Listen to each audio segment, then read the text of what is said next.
TikTok அமெரிக்க சந்தைகள்ல இருந்து தப்பிக்குமா, பொழைக்குமா, டிக்டாக்க வாங்கி புடுவாய்ங்க. இந்த பேச்செல்லாம் ஓடிக்கிட்டு இருக்கும்போது, முதல்ல அமெரிக்க சந்தைகள் சீனா கிட்ட இருந்து பொழைக்குமான்னு பாருங்கடா. அப்படின்னு சொல்ற மாரி ஒரு சம்பவம் ஆயிப்போச்சு. டீப்சிங் ஏஐ டெக்னாலஜி தான் ஒட்டு மொத்தமா புரட்டி போட்டுருச்சு அப்படின்னு சொல்லலாம். இந்த டெக்னாலஜியோட பெர்ஃபார்மன்ஸு இது சீனால இருந்து வருது, அடுத்த ஆதிக்கம் செலுத்தும். இதெல்லாம் ஒரு பக்கம் ஓடுனாலும், இதோட வருகை அங்க உள்ள அமெரிக்க ஸ்டாக் மார்க்கெட்டே ஆட்டங்காண வச்சிருச்சு. குறிப்பா இந்த ஏஐ டெக்னாலஜில இன்வெஸ்ட்மென்ட்கள கொட்டி, அடுத்த நூற்றாண்டு வரை நாங்க தான் கொடிகட்டி பறக்க போறோங்கிற மாரி ஏறக்குறைய உண்மையும் கூட. அதே சமயம் வருட கணக்குல மார்க்கெட்ட தூக்கி நிறுத்தின ஸ்டாக்கெல்லாம் பொத்து பொத்து பொத்துன்னு விழுக ஆரம்பிச்சிருச்சு. ஏன்டா அப்படின்னு கேட்டா, இந்த சீன நிறுவனம் கண்டுபிடிச்சிருக்க இந்த டீப்சீக் ஏஐ டெக்னாலஜி இதுவரையும் நம்ம பையல கண்டுபிடிச்சத காட்டிலும் நல்லாவும் பெர்ஃபார்ம் பண்ணுது. அவன் விலையும் கம்மியா சொல்றான்டா அப்படிங்கிறது தான் பிரச்சனை. விலை கம்மியா சொல்றானா? சீன பையன் தானே சொல்லி தானே தொலைவான்.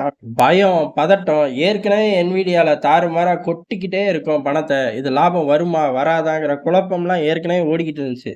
பெரும்பாலும் குழப்பம் இருக்கும்போது டக்குன்னாலும் உடனே மார்க்கெட் பெருசா ரியாக்ட் பண்ணும். பெருசா ரியாக்ட் பண்ண ஆரம்பிச்சிருது.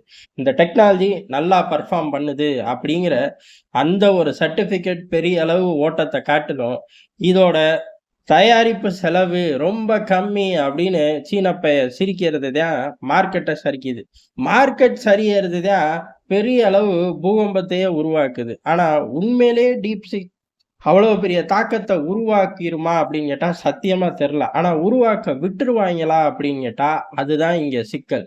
அவ்வளவு சுலபமா அன்னை அமெரிக்காவோ, இந்தியா போன்ற நாடுகளோ விடப்போறதே கிடையாது. ஏன் அப்படின்னா, நார்மலா என்டர்டெயின்மென்ட்க்கு மட்டும் யூஸ் பண்ற டிக்டாக் உள்ள வந்ததுக்கப்புறம், எவ்வளவோ போராட்டம் எல்லா நாடுகளும் சந்திச்சுச்சு. இந்த பயல எப்படி தூக்கி எறியறதுன்னு தெரியாம இன்ன வரையும் தடுமாறக்கூடிய பல நாடுகள் இருக்கு. இந்தியா முந்திக்கிட்டு ஒரு ரோட் மேப்ப போட்டு தூக்கி எறிஞ்சுச்சு. அதே சமயம் அமெரிக்கா தூக்கியும் எறிய முடியல. இந்த டெக்னாலஜிய எப்படியாச்சும் உருவணும்னு துடிச்சுக்கிட்டு தான் இருக்காய்ங்க. ஆனா அது மாரி உருவாக்கவும் முடியல. அத வாங்கியும் தொலைய முடியல. அதனால பயப்புள்ள டெக்னாலஜில எங்கேயோ புடிச்சுப்புட்டான் அப்படின்னு சொல்லலாம். எங்கிட்ட இருந்து காப்பி அடிச்சான் தெரியல. டிக்டாக் எப்படி வந்துச்சோ அதே போல இதுவும் ஒரு பூகம்பம் தான். ஆனா இது ரொம்ப சீப்பா இருக்கு அப்படின்னு இத தூக்கி பாக்கெட்ல வச்சுக்க முடியுமான்னு கேட்டா, வாய்ப்புகள் ரொம்ப ரொம்ப கம்மி. காரணம் என்டர்டெயின்மென்ட்ல இண்டஸ்ட்ரியில உள்ள ஒரு ஆப், சீன ஆப்புங்கிறனால பல நாடுகளும் பல விஷயத்த சந்திக்க வேண்டியதா போச்சு. அதுலேருந்து தப்பிச்சோம், பொழச்சோம்ன்னு இருக்கா? இல்ல மாட்டிக்கிச்சா? அதெல்லாம் பெருங்கொண்ட விஷயமா மாறி போச்சு. அப்படி இருக்கும்போது, ஏ டூ இசட் வரலாறுலேருந்து இன்னைக்கு தக்காளி ரேட் வரையும் அதில கேட்டு பொழப்பு ஓடப்போது அப்புட்ன்னா ரொம்ப கஷ்டம் தான். சரி அது எல்லாம் சொன்னுச்சு, பெர்ஃபார்மன்ஸ் நல்லா இருந்துச்சு, விலை சீப்பா இருந்துச்சு. சீனாவ பத்தி உண்மைய சொன்னுச்சா அப்படின்னு கேட்டா, ஒட்டுமொத்த உலகத்த பத்தியும் பேசுவேன். சீனாவ பத்தி பேச மாட்டேன் அப்படின்ட்டாய்ங்க. அடப்பாவிகளா! என்னடா சொல்றீங்க? எல்லாம் சொல்லுவீங்க. இத சொல்லன்னா, அப்புறம் என்னடா ஏஐ டெக்னாலஜி அப்புட்ன்னா, சொல்லுவோம். நீ சொல்லலன்னு சொல்லுவ. அப்படிங்கிற மாரி சொல்ட்டாய்ங்க. அப்படி என்னடா அப்படின்னு கேட்டா, அதிபர் ஷி ஜின்பிங் யார்? அப்படின்னு கேட்டா, ஒரு நல்ல மனிதர் அப்படின்னு சொன்னா எப்படி இருக்கும்? அப்படிதான் சொல்லுது. சீனால என்ன இருக்கு? அப்படின்னு கேட்டா, எல்லாமே இருக்கு அப்படின்னு சொல்லுது. அப்ப தெரிஞ்சு போச்சு. எல்லாரும் யூஸ் பண்ணதுக்கப்புறம் என்ன கேளு? உலகில் நீளமான பாலம் சீனா. உலகில் நீளமான ட்ரெயின் சீனா. உலகில் உள்ள திறமையான மனிதர்கள் சீனா. அதிபர் ஷி ஜின்பிங் நல்லவர். இப்படி கேலி கூத்துகளும் அது இப்பவும் செய்யுது. வருங்காலங்கள்லயும் செய்யும். இங்க பிரச்சனையே என்ன அப்டின்னா, TikTok மாரி ஒரு டெக்னாலஜிய உருவாக்கி தொலைச்சுட்டாங்களே அப்படிங்கிறதும், அத ரொம்ப சீப்பா கொண்டு வந்திருக்காங்களே அப்படிங்கிற இந்த 2 விஷயம் தான். இது எந்த அளவுக்கு அப்டின்னா, ட்ரம்ப பொறுத்தவரையும் எல்லாத்துலயும் கமெண்ட் பண்ணுவாரு. இதுலயும் பண்ணிட்டாரு. ஏன் இங்க பாரு, அவன் இந்த இண்டஸ்ட்ரிக்குள்ள வந்து வாலாட்டிக்கிட்டு இருக்கான். ஒழுங்கா எல்லா கம்பெனிகளும் ப்ராப்பரா ஃபண்ட யூஸ் பண்ணி மேல வர வழிய பாரு.